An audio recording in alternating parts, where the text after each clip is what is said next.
Hey everybody, and Tony here with a review of Richard Wagner's Der Fliegende Holländer, live from the Bayreuth Festspielhaus, which I heard as a radio transmission via BR Classic. The conductor was Axel Koba, and the chorus master was Eberhard Friedrich. Now I'm sure that you recognize these chords that go dum dum dum dum dum dum da dun dun dun dun dun dun dun.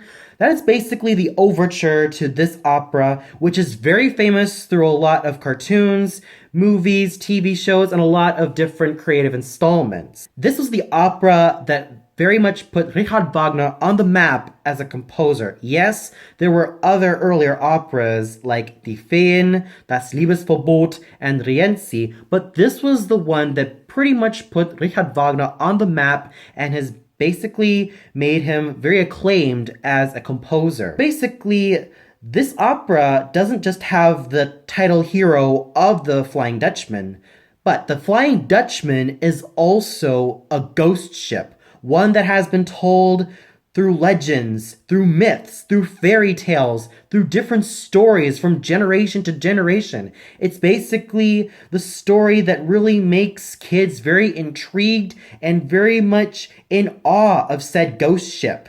The opera describes the ship as a huge black ship with crimson sails, complete with phantoms and ghosts and other natural super beings on board, headed by the captain of the ship, the Dutchman himself. Prior to the opera, the Dutchman makes a curse to conquer the Cape of Good Hope. Satan hears this and pretty much puts a curse on the Dutchman and his ship to wander the earth for 7 years until he finds a woman who loves him body and soul, who can redeem him from this curse. This is basically similar to the tale of the wandering Jew, where we have a Jew who laughs at Christ on the cross and is therefore forced to wander the earth for many, many, many, many years. Then one day, Daland and his crew, along with his helmsman, spot the said ship. Daland basically gets into a little bit of a negotiation with the Dutchman, saying that the Dutchman wants a woman to call his own. Daland says that he has his young daughter, Zenta, and he will basically have his riches. So basically it's a win-win situation for both Daland and the Dutchman. Zenta is basically a young seamstress who basically has a lot of dreams about this Dutchman. Mari, her nurse, is basically very concerned for this young girl, along with the other seamstresses, until she tells the tale of the Dutchman who has been cursed and is forced to wander the seas for many, many years until he finds a woman. She knows that she's the one for him. Unfortunately, she has her fiancé, the hunter Erik, to be concerned about, who is still pining for her and still wants her to be his and just wants her just to basically snap out of this entire madness. The Dutchman comes into Zenta's life. She falls in love with him. The marriage is planned. Erik still wants Zenta back. The Dutchman thinks that Zenta has played him for such a fool. Zenta states that this is such a complete misunderstanding, and when the Dutchman reveals his true nature and is about to sail off, Zenta finally realizes this and jumps to the sea to be reunited with the Dutchman. The Dutchman is therefore saved, and their spirits rise up to heaven, much to the absolute horror of Daland, Mari, and Erik, and probably the helmsman as well. So this is a very exciting opera, and you could really tell why Wagner has very much become a very famous composer, even to this very day. His operas, as to be expected, consist of legends, myths, and a lot of epic tales, which thrills us to the bone. And this opera is no exception. Yes, there were other later works like the Ring Saga, but this was very much the opera that put the definition of epic, in my opinion. And now we get to the singers, starting off with Thomas Johannes Meyer as the Dutchman. The Dutchman has been coveted by a lot of heldenbaritones, bass baritones, and even basso cantantes.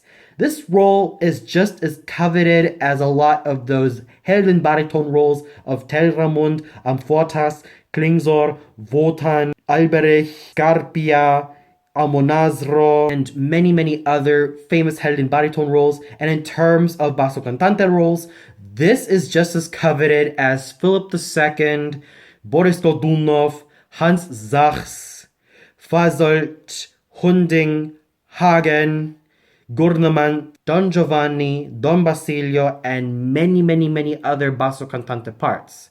There's been no shortage of baritones and bassos who've performed this iconic role. We had Hans Hotta, Joel Berglund, Josef Greindl, Theo Adam, John Tomlinson, and James Morris, just to name a few. With Thomas Johannes Meyer, I've seen him about 3 years ago as Macbeth, and here he is at his absolute finest. He has a very round, rich, and ideally cavernous voice, really perfect for the Dutchman, which is no surprise because the Dutchman isn't really such a high sing for either baritones or bassos. Kind of high for bassos, but not too much of a high sing for a lot of baritones. And he has a very fine and supple instrument, which he uses very well. And he really has a very strong and sturdy vocal presence, which he has been very well known for. Singing the role of his lover, Zenta, we have Ricarda Merbet. Zenta requires a true dramatic soprano who can be able to sing all of those high notes and those huge passages.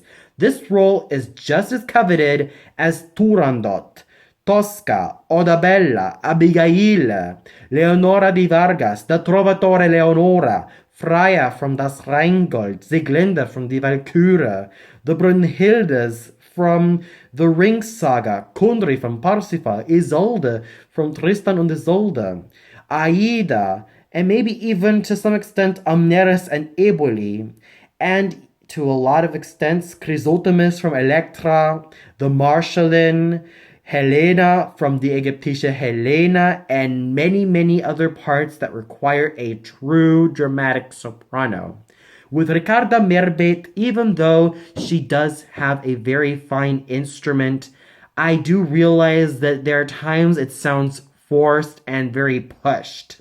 That's not to discredit her overall performance. It's just that at times it sounds very pushed and it doesn't have that type of freedom that I would like to say in comparison with a lot of her predecessors like Ray Bruvenstein, Astrid Varnay, Leone Rezanek, Ingrid Bjona, Hildegard Hillebrecht, Gwyneth Jones, Marita Napier, Elizabeth Connell, Cheryl Studer, and Adrian Duggar, just to name a few. Oh, and Jane Eagland. She was absolutely fabulous. The one thing that I forgot to mention was Zenta's ballad, Yo Ho Ho Hoe, in which the original ballad was originally composed in the key of A natural. The original Zenta, Wilhelmina Schröder-Derrien, complained about the high tessitura and complained about her high notes, and nowadays we hear the ballad sung in the key of G, which is kind of a shame because when I first heard Zenta's ballad sung in its original key, I was only 19 years old, and I heard Katarina Legenza singing this in a film version, which I hope to review one day. And I could really tell that if she would have sung this ballad in the original key, this probably would have been very much taxing on her voice, which is no surprise because the few sopranos who have sung the ballad in the original key of A natural have probably found it too taxing and have probably found it really, really straining at times. But in my opinion, it's very exciting and really conveys the drama and really conveys the overall excitement of the piece and the overall excitement of the legend that Zenta is telling. Going back to Ricarda Merbet, she does have a very fine vocal presence. Sometimes her tones don't really sound that pleasant, but I have to give her credit for really portraying this character to the best of her abilities. It's not an easy job playing Zenta, let alone singing her, especially if you would have had it in the key of A in terms of her ballad. Well, she basically sang it in the key of G. But still, she's still a very fine performer, even though her voice tended to be a little bit pushed in some of the registers. I still have to give her credit for what was otherwise a very fine performance and a very exciting performance in which she managed to convey on the radio, which is not an easy job.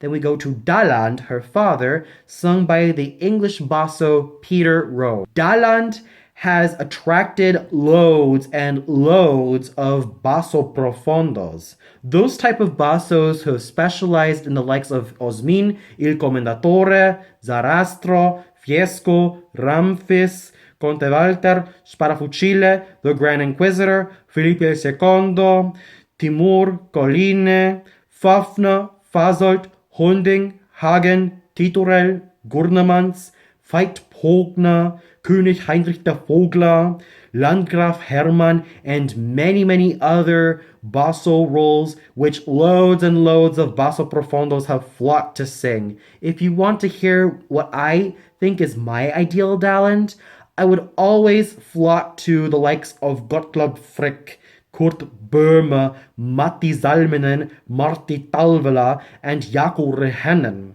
With Peter Rose, I thought he had a very fine voice and had a very fine vocal presence with very solid low notes. Unfortunately, we have at our disposal all the great basso profondos of the past who have performed this role. The bassos who have like rounder, richer, more cavernous voices, especially the ones that go below the low F.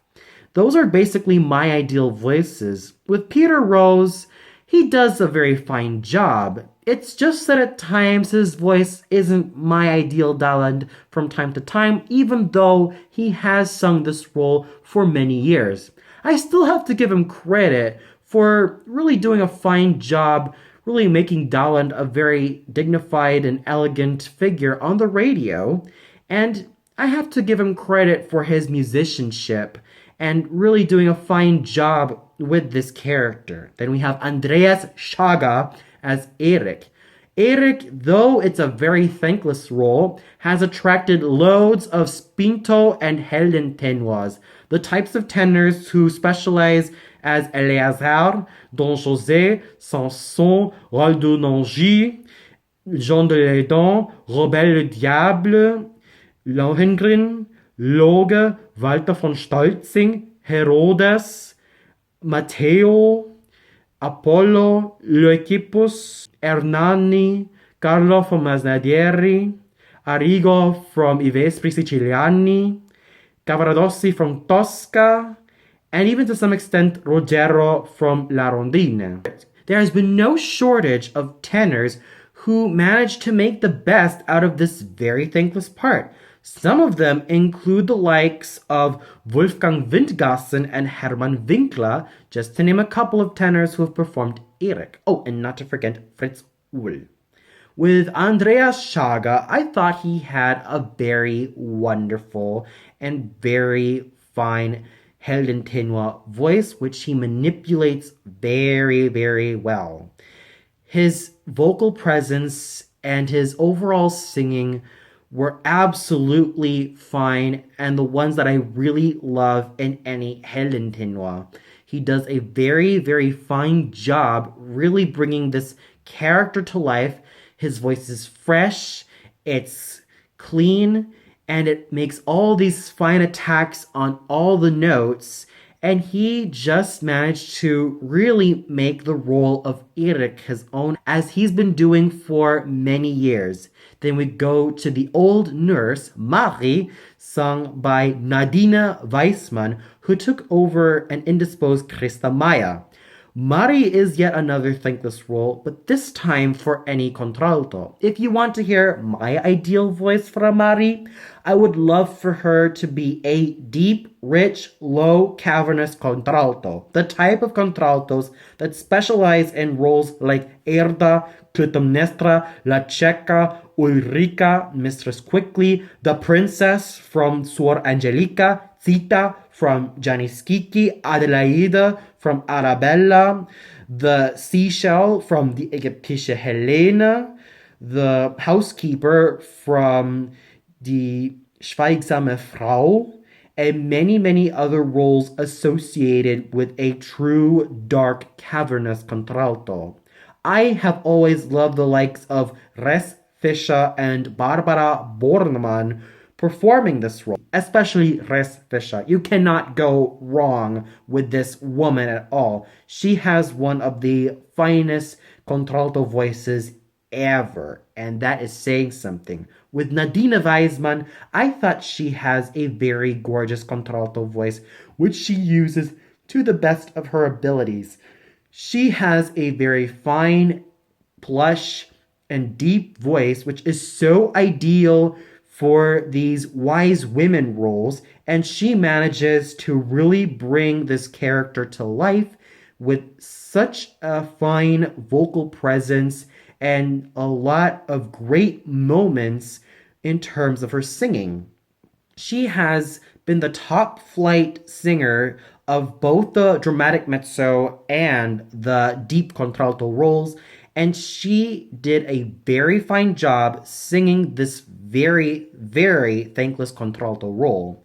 Then we go to The Helmsman, sung by Benjamin Bernheim. The Helmsman, as opposed to Erik's more spinto tenor singing, requires a more lyrical tenor. The type of tenor who sings roles like Leopold from La Juive, both Belmonte and Pedrillo from Die Entführung aus dem Serail, Don Ottavio from Don Giovanni, Ferrando from Così fan tutte, Tamino from Die Zauberflöte, Lionel from Marta, Froh from Das Rheingold, David from Die Meistersinger von Nürnberg, the young sailor from Tristan und Isolde, Rodolfo from La Bohème, Renuccio from Gianni Schicchi, Prunier from La Rondine, the Duke from Rigoletto, Fenton from Falstaff, and even to some extent, someone who's about to sing the role of Riccardo from Un ballo in maschera. Yeah, we surely had some former helmsmen basically singing this role as well. With Benjamin Bernheim, I thought he had a very fine lyric tenor voice. I especially loved his rendition of Mit Gewitter und Sturm, which he sang very, very well, and he manages to make the best out of this wonderful character part.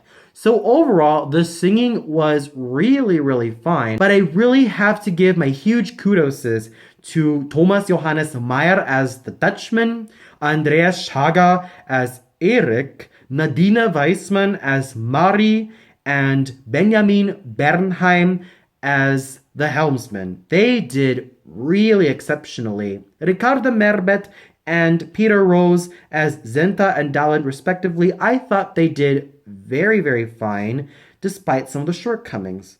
They still did a very fine job. And the conducting done by Axel Koba was absolutely wonderful. He managed to really get the orchestra in gear, and the chorus, as to be expected from the Bayreuth Festspielhaus, was absolutely wonderful. So overall, despite some shortcomings in the singing, I have to say that it's a very uniform cast of really wonderful singers who specialize in the Germanic repertoire. And Maestro Axel Koba really did a very fine job putting everything together in the palm of his hand, and he managed to really do a very fine job all throughout.